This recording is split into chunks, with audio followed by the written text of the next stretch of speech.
Hey, what it do, y'all? It's your boy E2 Blue coming back at you again. So what's going on? What's going on? Yeah. So I was reading a report earlier about so Landon Collins. Of course, the Giants, the Giants always gonna do this. They always think that they got a step ahead of everybody. And they're full of confidence right now because they got Saquon Barkley. They got a healthy Odell Beckham back. And I guess within reason, because game one, even though they lost, they still played good. And that's something that we have to make sure that we have to be able to stop Saquon. We have to be able to stop his guy as well as getting our guys together. So basically Landon Collins came out and said that all we have to do is make them a one-dimensional team. We want to make Dak beat us by throwing the ball. And we're going to try to attempt to stop Zeke, play our gaps, and do what we need to do to contain and bottle up Zeke. That's all cute or whatever. And I do charge Dak Prescott on this. I charge him to take that info, because I know he's listening, and because these players hear what's said about them. I know they do. So Dak, what you need to do is you need to go out there. You need to, for once, prove these people wrong and show them that you can do it, because we've seen you do it before. Let's not forget that last year, when Dak played against the Giants, I think it was week 14 or something like that, when Zeke wasn't there because of the suspension, they bottled up Alfred Morris. He had a little bit of run, but he wasn't really doing much. But Zach shredded their defense, and he had like 332 yards and 3 touchdowns that game. So it's not like he hasn't thrown the ball on these teams. I mean, we sit here and, yes, we can criticize Dak all day, because I criticize him as well. But again, you got to give him his credit on that one, because that particular game, he won that game on him. That was on him. He threw the ball. He scored. He passed it for 3 touchdowns, and they won that game. So, let's not forget, we always forget. We know that this is a what have you done for me lately league. And again, the focus is this year. Last year is over and done with, 9-7. We're done with that.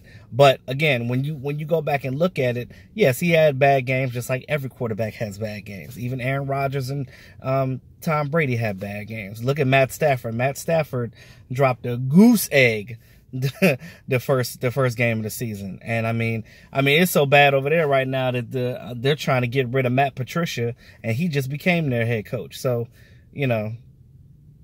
I don't I try not to be so hard on the young boy, because of the simple fact that, again, like I said, I'm not making no excuses for nobody.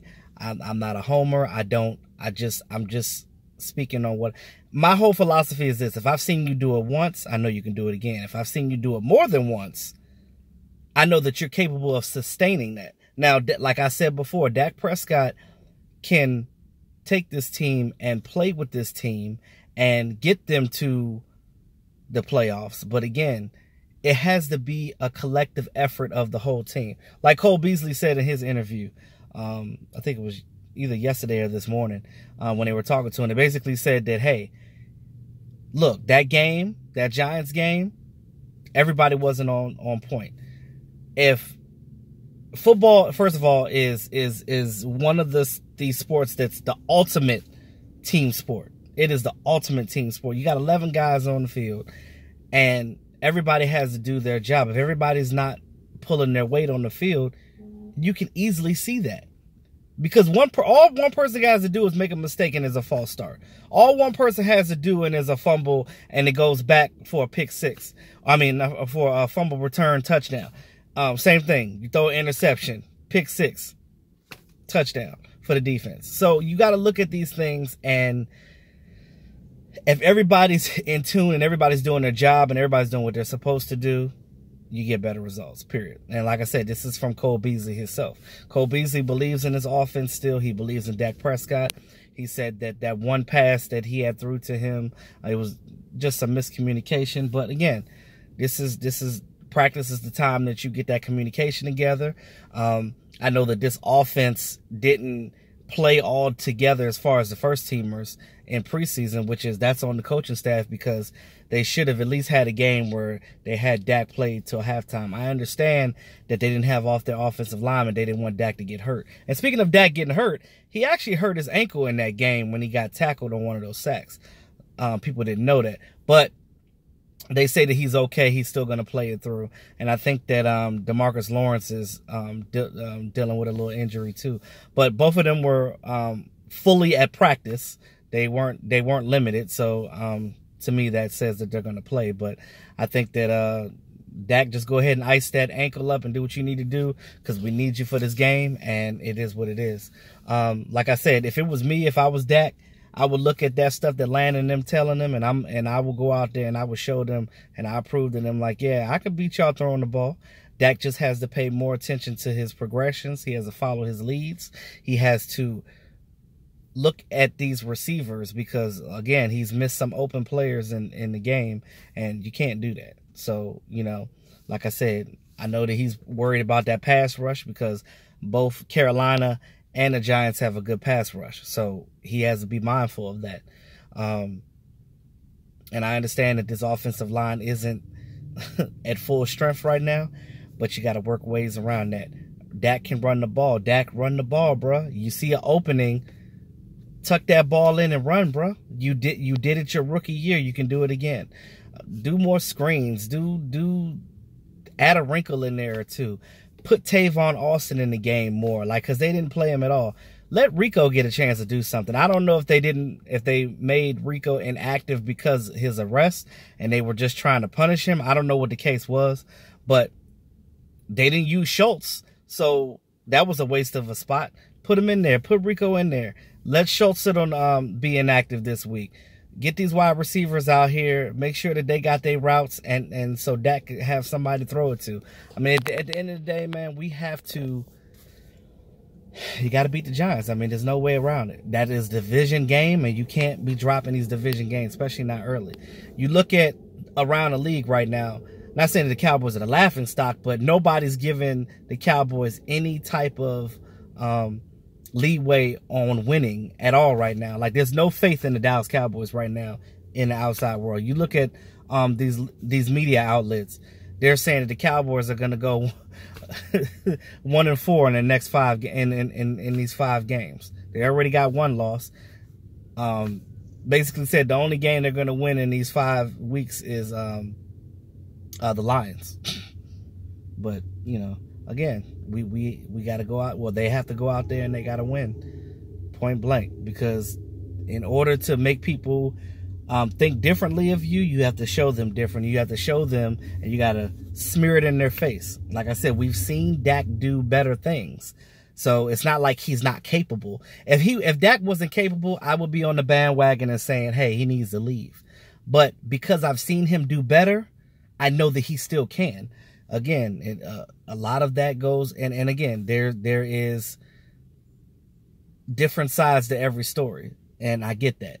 Dak is at fault for the things that he messed up on, but again, the coaching staff has to do a better job, as I reiterate, of not only him, but putting the rest of this team in a position to win. And by doing that, you got to call better plays. You have to get better blocking schemes, something to protect him. I know that our tight ends aren't the greatest, but Swaim can block.